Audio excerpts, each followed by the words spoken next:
എന്നിട്ടും ന്യൂനപക്ഷ വർഗീയതയാണ് ആപത്ത് എന്ന് പറയുകയും ഞാൻ ഇന്നലെ അങ്ങനെയല്ല പറഞ്ഞത് എന്ന് പിറ്റേന്ന് മാറ്റി പറയുകയും ചെയ്യുന്ന അതിലേക്ക് മാർക്സിസ്റ്റ് പാർട്ടി എത്തിയിരിക്കുന്നു എന്ന് പറഞ്ഞാലുള്ള അപകടമില്ല. ഇപ്പോ ഇന്നലെ വിജയരാഘവന്റെ പ്രസംഗം നിങ്ങളൊന്നും കൂടി ഈ സോഷ്യൽ മീഡിയയിലൊക്കെ വരുന്നുണ്ടാവില്ല, അതിന്റെ ഒരു സ്ലോട്ട് വരുന്നുണ്ട്, അത് നിങ്ങൾ ഒന്നുകൂടി കേൾക്കുന്നത്.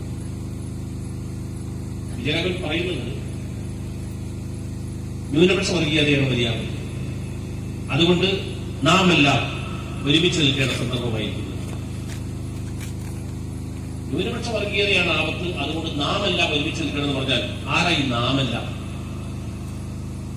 ന്യൂനപക്ഷ വർഗീയത ആപത്താണ് ന്യൂനപക്ഷങ്ങളെ മാറ്റുന്നത്, ക്രൈസ്തവരെയും മുസ്ലിങ്ങളെയും ഒക്കെ മാറ്റുന്നത്. പിന്നെ നാം എല്ലാം ഒരുമിച്ച് നിൽക്കണമെന്ന് മാർക്സിസ്റ്റ് പാർട്ടി പറയുന്നത് ആരോടാണ്? ആരോടാണ് വിജയരാഘവൻ പറയുന്നത് നമ്മളെല്ലാം ഒരുമിച്ച് നിൽക്കേണ്ട സന്ദർഭമാണെന്ന്? അത് തന്നെയാണ് കേരളം കണ്ടിട്ടുള്ള, കേരളത്തിന്റെ ചരിത്രത്തിൽ മുമ്പില്ലാത്ത വിധമുള്ള ഏറ്റവും ഭീമാകാരമായ ഒരു ഇരുട്ട് മുന്നിൽ വന്നു നിൽക്കുന്നതിന്റെ സൂചന. മാർക്സിസ്റ്റ് പാർട്ടി ബിജെപിയുമായി അല്ലെങ്കിൽ സംഘപരിവാർ ശക്തികളുമായി ഏതാണ്ട് ധാരണയിൽ എത്തിക്കഴിഞ്ഞിരിക്കുന്നു എന്ന് തെളിയിക്കുന്നതാണ് CPM-ന്റെ നേതാക്കന്മാർ ഇപ്പോൾ നടത്തിക്കൊണ്ടിരിക്കുന്ന പ്രസ്താവന പോലത്തെ. അത്തരമൊരു ഘട്ടത്തിൽ അത് എങ്ങനെ നമ്മളെ ബാധിക്കുന്നു, ഊരുകാരെ ബാധിക്കും? 17 സീറ്റുള്ള ഊരിനി എന്തിനാ ഭയപ്പെടുന്നത് എന്നാണല്ലോ ഇതിന്റെ ഒരു ചോദ്യം. പക്ഷേ ഭയപ്പെടേണ്ടി വരുന്ന ഒരു സാഹചര്യം നമ്മുടെ മുമ്പിൽ വന്നു നിൽക്കുന്നു. അപ്പൊ നിങ്ങൾക്ക് അറിയാവുന്ന പോലെ ഇന്ത്യ രാജ്യം ഭരിക്കുന്നത്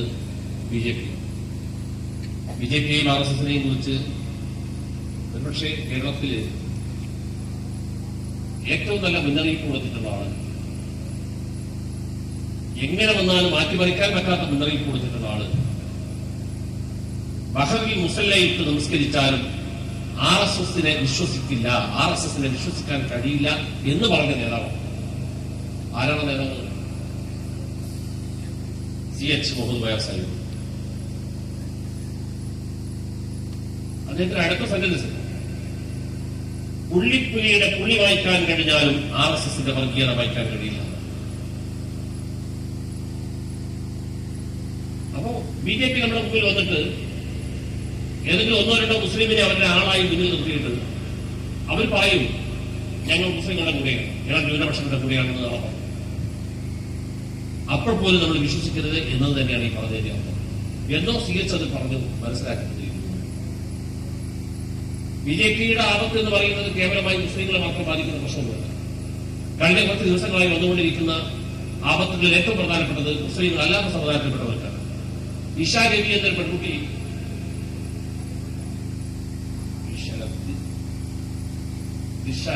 ദിശ രവി എന്ന പെൺകുട്ടി ഇന്നലെ 2-3 ദിവസം മുമ്പ് അറസ്റ്റ് ചെയ്യപ്പെട്ടിരിക്കുന്നു UAPA നിയമപ്രകാരം. ആ കുട്ടിക്ക് വെളിച്ചം കാണുന്നു. 21 വയസ്സ്, ബംഗളൂരിലെ മൗണ്ട് കാർമൽ കോളേജിലെ വിദ്യാർത്ഥി. അവൾക്ക് ചെറിയ സംസാരക്കായിട്ട് മൗണ്ട് കാർമൽ കോളേജിലെ വിദ്യാർത്ഥിയാണ് ഇഷ രവി. ആദ്യം ചെയ്തത് ഗ്രെറ്റ തുൻബർഗ് എന്നൊരു 18 വയസ്സുകാരി പെൺകുട്ടിയുടെ സ്വീഡനിൽ. അവിടെ ലോകത്തെ ഈ കാലാവസ്ഥാ വ്യതിയാനത്തിനൊക്കെ കാരണമായിട്ടുള്ള പരിസ്ഥിതി പ്രശ്നങ്ങളോട് പ്രതികരിച്ചുകൊണ്ട് ഒരു സംഘടന തുടങ്ങിയിരുന്നു, സോഷ്യൽ മീഡിയയിൽ തുടങ്ങിയ സംഘടന. അത് അവിടുത്തെ ഭരണകൂടങ്ങളോടുള്ള ആളുകൾക്ക് അവരെ സഹായിക്കാൻ, സപ്പോർട്ട് ചെയ്യാനും പറഞ്ഞ് മുന്നോട്ട് പോകും. ഈ കാലാവസ്ഥ മാറ്റം വന്നാൽ, ഞാൻ വളരെ സങ്കീർണമായ വിഷയം പറയുന്നത് വേഗം നമുക്ക് പറഞ്ഞു പോകും. കാലാവസ്ഥ മാറ്റം വന്നാൽ അത് ഏറ്റവും അധികം ബാധിക്കുക കൃഷിയാണെന്നും കർഷകരെയാണെന്നും അതുകൊണ്ട് നമ്മുടെ ആഹാരത്തെയാണ് ബാധിക്കുന്നതും നമുക്ക് ഭക്ഷണമില്ലാതാവുന്ന അവസ്ഥ വരുന്നു. അതുകൊണ്ട് കുട്ടികളായ നമ്മളൊക്കെ കരുതിയിരിക്കണമെന്ന് കുട്ടികളോട്, വിദ്യാർത്ഥികളോട് പറയുന്നത് ഗ്രേറ്റ തുൻബർഗ് ചെയ്യുന്നത്. മുതിർന്നവരോടല്ല ഗ്രേറ്റ തുൻബർഗ് സംസാരിക്കുന്നത്. ഫ്രൈഡേ ഫോർ ഫ്യൂച്ചർ, വെള്ളിയാഴ്ച ഭാവിക്ക് വേണ്ടി ഒരു വെള്ളിയാഴ്ച എന്നുള്ള രീതിയിൽ വെള്ളിയാഴ്ചകളെ അതിനുവേണ്ടിയുള്ള ക്യാമ്പയിന് വേണ്ടി തെരഞ്ഞെടുക്കും.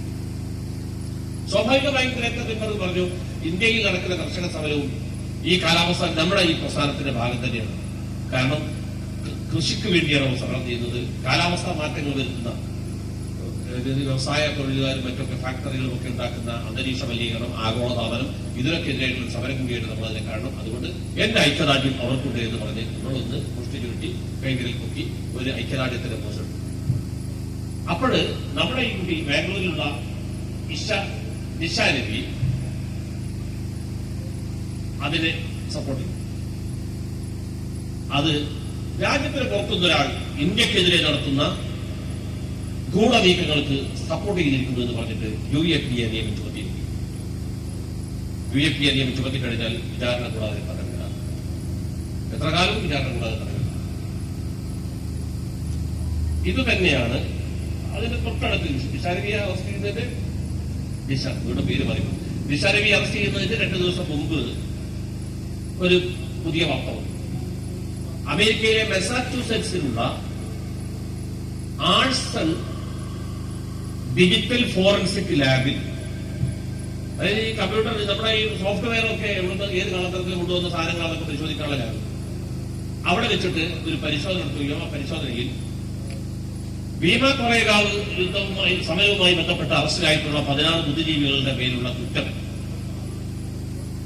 പ്രധാനമന്ത്രിയെ കൊല്ലാൻ ശ്രമിച്ചു എന്നതാക്കി മാറ്റാനുള്ള വ്യാജ കത്തുകൾ റോണ വിൽസൺ എന്ന പരിസ്ഥിതി മനുഷ്യാവകാശ പ്രവർത്തകന്റെ ലാപ്ടോപ്പിലേക്ക് ഒരു വ്യാജ സോഫ്റ്റ്വെയർ വഴി കയറ്റിയിരിക്കുന്നുവെന്നും അങ്ങനെ 10 കത്തുകൾ നിങ്ങൾ രാജീവ് ഗാന്ധിയെ കൊന്നതുപോലെ നരേന്ദ്രമോദിയെ കൊല്ലാൻ നമുക്ക് നേപ്പാളിൽ നിന്ന് മാവോയിസ്റ്റുകളെ വരുത്താം, അതിനുവേണ്ടി ശ്രമിക്കുക എന്ന് പറഞ്ഞുള്ള കത്തുകൾ പ്രചരിപ്പിച്ചു എന്ന് പറഞ്ഞു. 16 ആളുകൾ അതിൽ തടവിൽ കിടന്നു. ആ 16 ആളുകളിൽ 15 പേരും ഇന്ന് വരെ കൊറേഗാവ് എന്ന് പറയുന്ന സ്ഥലങ്ങളുണ്ട്. ചുരുക്കി പറഞ്ഞാൽ കൊറേഗാവ് എന്ന് പറയുന്നത് ഭീമ കൊറേഗാവ് മഹാരാഷ്ട്രയിൽ പൂനെ കണ്ടെത്തുന്ന സ്ഥലം. 200 കൊല്ലം മുമ്പ് അവിടെ ദളിതരും അവിടുത്തെ സവർണർക്കെതിരെ വലിയ ജാതി കോമരങ്ങളായി വന്നിട്ടുള്ള സവർണർക്കെതിരെ ദളിതർ ഒരു യുദ്ധം നടന്നു. യുദ്ധം എന്ന് പറഞ്ഞാൽ ഒരു A ക്ലാസ് അടിപിടി, അതിനൊക്കെയാണ് യുദ്ധം നടക്കുന്നത്. ആ അടിപിടിയിൽ ഈ സവർണർ വലിയ തവരാക്കന്മാരുണ്ടല്ലോ, അവര് തോറ്റോടി. അതിന്റെ ഓർമ്മക്ക് കഴിഞ്ഞ 200 കൊല്ലമായി ഭീമ കൊറേഗാവിൽ എല്ലാ കൊല്ലവും ഡിസംബർ 31 ജനുവരി 1 ഇവരിങ്ങനെ പോകും. അതിന്റെ അനുബന്ധമായിട്ടായിരുന്നു ജനുവരി 1 കൂടെ അവിടേക്ക് വീണ്ടും ഈ പണ്ടത്തെ 200 കൊല്ലം മുമ്പത്തെ ആൾക്കാരുടെ പ്രേതങ്ങൾ വീണ്ടും അവിടെ വരികയും അവർ ഈ ദളിതരായ സാധുക്കളായിരിക്കുകയും ആക്രമിക്കുകയും ചെയ്തതിൽ ഒരാൾ കൊലപ്പെടുത്തിയിരുന്നു. പക്ഷേ മഹാരാഷ്ട്രയിലൂടെ 2018 ജനുവരി 1 മഹാരാഷ്ട്രയിൽ അപ്പോൾ BJP ഗവൺമെന്റാണ്. ഈ ശിവസേന സർക്കാർ വരുന്നതിന് ശിവസേന BJPയേക്കാൾ ഭയങ്കരമായിരുന്നു. പക്ഷേ അതിലൊന്നും ഒതുങ്ങിയിരിക്കുന്നവർ കുറച്ചുകൂടി മതേതരമായി ചിന്തിക്കാൻ തുടങ്ങി. BJP ഗവൺമെന്റ് ഈ സംഘാടകർക്കെതിരെയാണ് കേസെടുത്തത്, ആക്രമിച്ചവർക്കെതിരെ. പിന്നെ അതിനെ പറ്റിയ പിന്തുണക്കുന്ന ആളുകൾ എന്ന് പറഞ്ഞാൽ ഈ ദളിതരെ പിന്തുണക്കുന്ന വരുന്നതൊക്കെ അതിനെ പറ്റിയ കുറെ ബുദ്ധിജീവികളുടെ മേൽ കേസെടുത്തു. തെലുങ്ക് കവിയായിട്ടുള്ള വരവരമാവും 85 വയസ്സാണ്. അയാൾക്ക് ചലനം പോലും സാധ്യമാവാത്ത വിധം UAPA നിയമപ്രകാരം ഇപ്പോൾ ജയിലിൽ കിടത്തി. ബോംബെയിൽ ജയിലാണ്. ഗൗതം നവ്കാർ തക്വാൽ വലിയ മാധ്യമ പ്രവർത്തകനാണ്. അതുപോലെ ഹാനി ബാബു ഡൽഹി യൂണിവേഴ്സിറ്റിയിലെ പ്രൊഫസറാണ്. Father Stanley